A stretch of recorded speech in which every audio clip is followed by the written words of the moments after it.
પ્રવર્તમાન ચોમાસાની ઋતુમાં રાજ્યના મોટાભાગના વિસાવદરોમાં ભારે વરસાદને કારણે અનેક રસ્તાઓ ખૂબ જ ક્ષતિગ્રસ્ત બન્યા છે।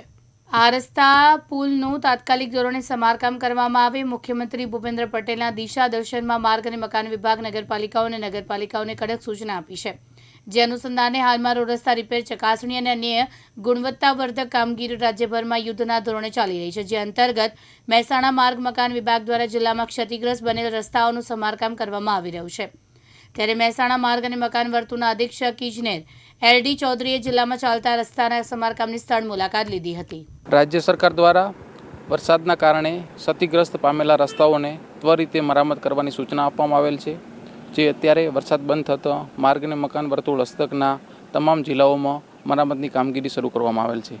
એ મરામતની કામગીરી અન્વયે મહેસાણા વર્તુળ હસ્તકના મહેસાણા વિભાગ દ્વારા જે અલગ અલગ રોડ ઉપર મરામતની કામગીરી ચાલુ કરી છે એના નિરીક્ષણાર્થે અમે આવ્યા છીએ આજે, તથા તે કામગીરી સત્વરે પૂર્ણ થાય અને યોગ્ય થાય, ગુણવત્તા સાથે થાય એ પ્રકારની કામગીરી કરવાની સૂચના આપવામાં આવેલ છે।